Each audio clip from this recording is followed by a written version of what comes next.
Yo, Marilyn, what did Desiree say to you yesterday? Oh, yeah. I have a daughter who moved in with me. She's a Generation Xer and she's a smart aleck. And yesterday she said, Mom, you're like a teenager with your booktube. You just love yourself, don't you? Ha ha ha. Well, it made me think of my mother, who was born in 1916. And she used to have a ditty about that. So I will share it with you. I love myself. I think I'm grand. I sit in the movies and hold my hand. I put my arm around my waist. If I get fresh, I slap my face.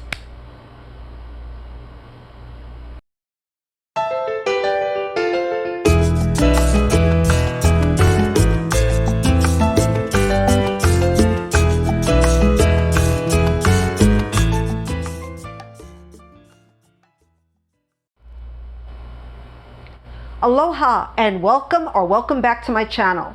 I'm Marilyn, Maya, the baby boomer booktuber. Say that 3 times and fast. And today I'm doing a tag. And the tag is 20 bookish questions originated by Buy the Book. And I was tagged by Margaret Pinard of the same channel. And she's a great person, a great writer, and a great booktuber. So check out her channel. And I'll try to get through these questions as fast as I can, but there are a few questions that I have planned to go into a little more deeply. 1, how many books is too many books in a series? I don't read series, so I can't answer that question. I do read the same author, books by the same author, and a lot of those are mysteries, but they could be any kind of books. Number 2, how do you feel about cliffhangers? Hate them. Number 3, hard copy or paperback? Well, I can say whatever is cheaper, but what do I like? I like those fancy floppy French paperbacks, but I don't have any. I guess I like whatever that I can get a hold of. I like books that are in large print, so I guess a bigger book, something I can hold on to. Number 4, favorite book.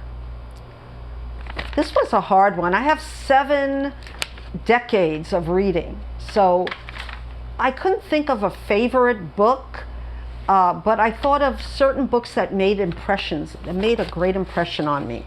And one book is not my favorite book. It was a book I loved, but it was a book I lent to my mother. And my mother was a voracious reader, but she never liked anything that I gave her. And I'm not only talking about books, but she was that kind of person. And one book that she did like, which will be over here, is called The Ginger Tree. And it is by Oscar Wilde. And it's about, and I'll read you the blurb, but I remember it very clearly. And also I have a copy of this book that's in a safe place because it was my mother's book, and after she passed away, I kept it because she read it so many times. It's the classic bittersweet story of love and betrayal in the Far East. It's a historical mystery, a stunning tour de force, acclaimed throughout the world. The Ginger Tree is the spellbinding odyssey of one woman's strength and spirit in the face of terrifying odds. In 1903, a young Scotswoman named Mary Mackenzie set sail for China to marry her betrothed, a military attaché in Peking. But soon after her arrival, Mary falls into an adulterous affair with a young Japanese nobleman, scandalizing the British community.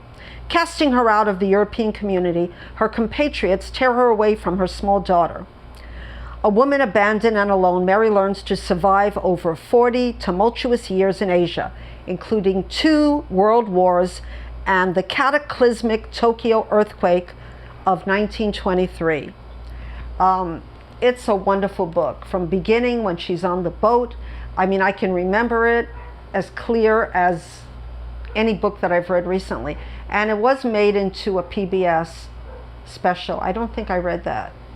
I watched that, but I could be wrong. But I know that it's very special to me because my mother loved it. Now, of books that I loved, of books that I remember that made big impressions on me. There's too many to mention, but one is, and it has a little story toward it. It's called A Train in Winter, a story of resistance, friendship, and survival by Carolyn Moorhead. And I'll read you a little bit about the book. In January 1943, 230 women of the French resistance were sent to the death camps by the Nazis, who had invaded and occupied their country. This is their story, told in full for the first time, a searing and unforgettable chronicle of terror, courage, defiance, survival, and power of friendship. And I'm pretty sure this is nonfiction. And it was very special to me for a lot of reasons. It's not the typical concentration camp story, though it is set mainly in, well, not mainly, but the second part is when they arrive at the concentration camp. The first part tells the story of the women and how brave they were, and they were French women. And it's very sad, but what is special about it to me, beside the fact that I really enjoyed it, was that I bought it in San Francisco at a famous store in San Francisco. And at that time, I didn't know I had cataracts. I just knew I couldn't see. And I used to wear very strong glasses. And what happened was, I'm set in this bookstore, and I couldn't see anything. I couldn't see the books. And somehow I got to the section that I wanted to, which was historical nonfiction. And this book, I just grabbed it and went out, and it turned out to be one of the best books that I've read. And I think the bookstore was called City Lights, if I'm not mistaken. But it's a bittersweet story, because I really didn't know I had cataracts, so I thought I was going blind, but I was too scared to face up to the fact. But anyway, the book is great, and I really recommend it. And other books that I wrote down is Persuasion, which is Jane Austen's last book. And I liked it because it had a more mature theme to it, and so that's one of the books. The Good Earth by Pearl Buck, about a Chinese family who was struggling, farmers who are struggling to make a living, and they're practically starving. That's all I remember about it, but I know that it affected me deeply. And most of Primo Levi's books, one in particular, If This Is a Man, about his take on his experience in a concentration camp. And I can mention many, many books about the Shoah or concentration camp survivor stories. But what I like about Primo Levi is that he's not, he's bitter. And and a lot of, books about concentration camp survivors are uplifting stories of how they survived, and his is too, but the bitterness that he has is a little different. He wrote other books too, and I think he was a scientist or a chemist, and I want to read more of his books, but that book left a big impression on me. There's another book that I will get to at the end, and it's a play, and I will get to that. I will end with that. So I'll just say that it's by D.H. Lawrence. My least favorite book, it's a mystery writer by Lisa Jewell, who wrote And Then She Was Gone. What I hated about it was at the end there was gratuitous child violence in it, and it was off the rails, and I hated it. Love triangles, yes or no? I don't read that many romances, but I would say yes, if it's good. If the book is good, fine. The most recent book you just couldn't finish. I think I talked about this in my last video. It's called My Year of Rest and Relaxation by Odessa Moshfegh. I don't know how to pronounce her name, but I couldn't finish it. I thought it was a memoir, and it wasn't, and it was, yet it was self-indulgent, and I didn't like it at all. I couldn't finish it. A book I'm currently reading. Okay, I'm reading for Aussie April. I'm reading Tracks, and it is a memoir about a woman's solo trek across 1,700 miles of Australian outback by Robin Davidson. It's being made into a movie, and I hope the movie isn't sappy, because I don't think the book is. I haven't got much into it, but it says it's beautiful, thrilling, and ferociously brave. Her timeless story of her astonishing journey gripped me from the first page to the last. So I'm looking forward to getting more into this. Okay, number 9. Last book you recommended to someone. Well, I'm a booktuber, so I recommend books all the time. The last book that I recommend, beside the one I'm going to recommend, is by Nella Larson, which is Passing in Quicksand. I loved it. I loved the writing. The endings were a little shaky, but I think, like I was saying last video, you can't really put a modern take on something that was written in 1928. And I read the introduction recently, because I didn't want to read it before I read the book, but I read the introduction, and the endings weren't liked even at the time, so that's interesting. But I'll talk more about that when I do. I really want to do a review on those books and compare it with another book, but that's going to be in the future. 10 or 9. Last book you recommended to someone. Oh, that I just did that. Okay. Oldest book you've read, number 10. I have to say it's what you call the Old Testament, or the Torah, Tanakh. Anybody tell me how to pronounce it? I don't speak Hebrew very well, but it's the Old Testament, and I really enjoy the way it's laid out, and this particular way the book is. This is the kind of paperback that I like. So that's the oldest book. Now, what's the newest book? Number 11. The newest book that I've read by publication date is Luster, a novel by Raven Leilani. And I read this in 2 days. I loved it. And what I can say about it is that it has sort of mixed reviews on BookTube about people saying that, oh, this couldn't have happened. A particular part of it couldn't have happened. And I can tell you, growing up, as I grew up, this definitely could have happened. And I'll go more into that when I do a wrap-up of this book. But I loved it. I understood it. It took place in my neighborhood, my old neighborhood, so partly the Bushwick, Williamsburg section of Brooklyn. And but it's a modern book.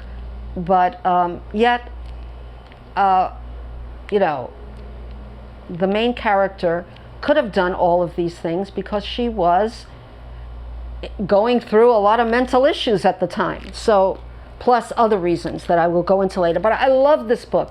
It's been given a lot of honors, and I think it deserves it. Okay, next. Favorite author. Now that number 12, that was hard because I have a lot of favorite authors. What I thought of was Betty Smith, maybe, because also the book was written about my neighborhood, but in a different time, and it tells us a true story about Brooklyn, because all her books were autobiographies, and I loved all of her books. So I guess she's one of my favorite authors. 13, buying books or borrowing books. I would say right now I do a lot of borrowing, but I also buy books that I can't find in my library. I just bought a book, and I won't talk about it now, but yeah, I've been buying books, but used books, and hopefully not any more than $8. I won't spend more than $8 unless it's something I have to have. Okay, a book you dislike that everyone else seems to love. Number 14. Eleanor Oliphant is Completely Fine by Gail Honeyman. This is a beloved book on BookTube, and I can't say I hated it, but I disliked it. And I think I understand why people love it, but I just didn't like the main character, and I didn't like the ethereal voice, which is kind of the main character in a way. Or it's not the main character. I'm not saying that the author is Eleanor Oliphant, but I'm saying that a lot of her ideas, or her, for example, the fat shaming didn't come out of the air, so it had to come from the author because she's the one who wrote the book.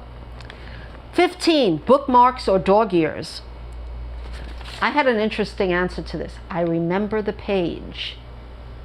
I don't like to dog ear. I do bookmarks or anything that I can put inside a card or whatever, but basically I like to remember the number because it helps me with my memory. All right. 16, a book you can always reread. There's so many of them. I said A Tree Grows in Brooklyn because, yeah, I can say Diary of Anne Frank, Diary of a Young Girl. I can say many, many other books, but those books came to mind. 17, can you read while listening to music or hearing music? No. 18, one POV or multiple POV? POV is point of view. I'm also a writer as well as a reader, and my first book I wrote in multiple POVs. And my book I'm currently writing, the memoir I'm currently writing, is also in a multiple POV. So I do like multiple POVs. Also because I read a lot of mysteries, and that's where I kind of got the idea of putting a multiple POV in my book. So I guess I like both, but I'm more drawn to mysteries, so multiple. 19, do you read a book in one sitting or over multiple days? I would say both. But if I really can't put a book down, like Luster, I read it in one day. 20, who do you tag? I'm going to hold on to that thought because I'm going back to my favorite book. And one of my favorite authors is D.H. Lawrence. And no, I haven't read Lady Chatterley's Lover. But this is a story that I wanted to tell you about when I was 25. I was breaking up with an alcoholic husband and going to Spain to marry my fiance. And I saw this PBS special, and it was a play, and it wasn't which was really interesting. It wasn't made in the UK. It was actually a small southern playwriting group, and I just was spellbound by the words. I was spellbound by the story that was so much like mine. In The Widowing of Mrs. Holroyd,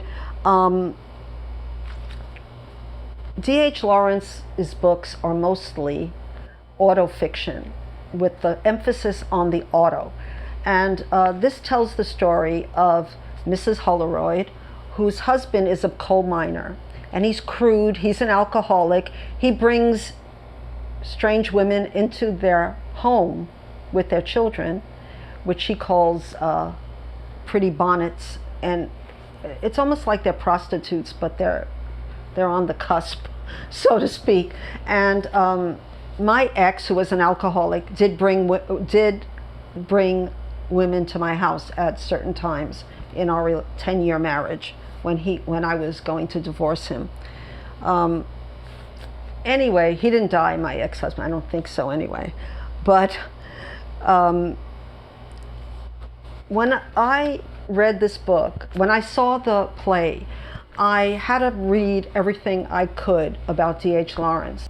One thing I read about this play that was produced in 1912 or something like that, was that George Bernard Shaw, the author of Pygmalion and other books, was in the audience, and he said that it made watching the play and hearing the words coming out of D.H. Lawrence's brain made him ashamed of his own writing. And this is so well written. I talked about how I looked all around for a book of this play, and was kind of scammed into not a real book, but just a copy of somebody's computer, just copied it. But anyway, I wanted to read something to end the story. And it's not spoiling it to say that it's widowing, because she loses her husband to the coal mines. And after all, he's done so many bad things to her, but he was her husband and the father of her 2 children. And I believe that one of the 2 children who are in this book is D.H. Lawrence, because his father was a coal miner and his mother was a teacher. And anyway, I'm going to end by reading a part before I give you my tags. So he's brought home from the mines dead, and his mother leaves the room for a minute, and Mrs. Holroyd stands very stiff, as if afraid of the dead man. Then she stoops down and begins to sponge his face, talking to him. My dear, oh my dear, I can't bear it, my dear. You shouldn't have done it, you shouldn't have done it. Oh, I can't bear it for you. Why couldn't I do anything for you, the children's father, my dear? I wasn't good to you, but you shouldn't have done this to me. Oh dear, did it hurt you? Oh my dear, it hurt you. Oh, I can't bear it. No, things aren't fair. We went wrong, my dear. I never loved you enough. I never did. What a shame for you. It was a shame. But you didn't try. I would have loved you. I tried hard. What a shame for you. It was so cruel for you. You couldn't help it, my dear, you couldn't help it. And I can't do anything for you. And it hurts you so. She weeps bitterly as the tears fall on the dead man's face. Suddenly she kisses him. My dear, what can I do for you? What can I? Well, I almost cried when reading that, because it brought back the whole play to me, and how wonderful the actors were, how wonderful the words were. And I think that reading plays is something that I like to do, and it sometimes gives you a different aspect of the author. And I loved a lot of his books. He writes a lot about coal mining and how terrible it could be, and how his father, a lot of the people, his mother, he was very close to his mother, and one of his books is Mothers and Sons, and it's a classic. Anyway, so to end this video, I will tag Jim at Books and Reading and Stuff. I really like his videos. He has a globe that he that he turns, and I always was a fan of geography and globes and traveling. And he's in Georgia, as he says, not the state, the country.